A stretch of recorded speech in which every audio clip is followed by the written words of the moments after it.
La FHP SSR fait des voyages d'études pour aller voir ce qui se passe ailleurs dans d'autres systèmes de santé. Ces mêmes systèmes de santé qui sont pris en exemple par nos pouvoirs publics pour essayer de caler ou d'orienter les réformes de notre système de santé en cours. Donc pour nous, c'est un apprentissage assez important et on revient avec des idées mais aussi des convictions. La Suède et le Danemark sont souvent cités en exemple comme des modèles assez innovants et efficients. Donc on a décidé d'aller voir sur le terrain ce qui s'y passait. Au Danemark plus particulièrement pour la prise en charge des personnes âgées, mais aussi pour tout ce qui tourne autour de la prévention et la prise en charge des soins primaires.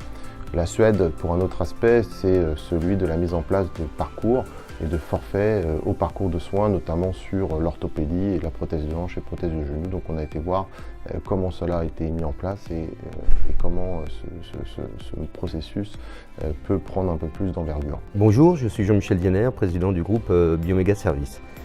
Bioméga Services est ravi d'avoir participé au financement de ce voyage d'études pour les membres de la FHP SSR afin que ceux-ci découvrent le système de santé danois dans un premier temps, puis le système de santé suédois. Nous sommes ravis d'avoir contribué à celui-ci. Nous avons pu constater que, aussi bien en Suède qu'au Danemark, l'élément le plus différenciant de la France est la décentralisation de l'organisation du parcours du patient à la sortie de son hospitalisation. Ce sont les communes qui sont en charge de l'organisation de ce parcours de soins, que ce soit sur les soins de rééducation, les soins de longue durée ou la prévention de la santé. Je m'interroge donc sur l'égalité des chances de tous les habitants de Suède et du Danemark en fonction des lieux dans lesquels ils habitent et peut-être une offre qui sera différente si vous êtes en zone rurale ou si vous êtes en zone urbaine.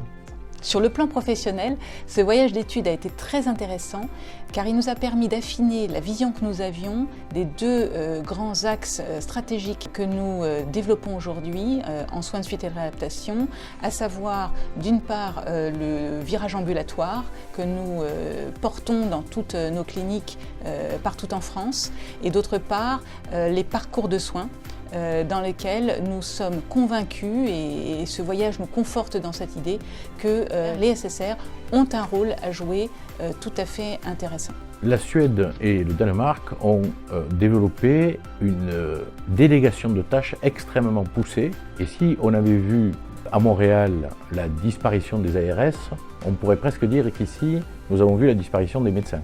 Ce voyage d'études conforte tout de même que la qualité de la prise en charge que nous développons en France, associant une approche globale de la personne atteinte d'une maladie, notamment chronique, et l'approche pluridisciplinaire est quand même beaucoup plus développée que celle que nous avons vue ici, et nous conforte aussi dans l'idée de développer des actions innovantes pour promouvoir le SSR hors les murs.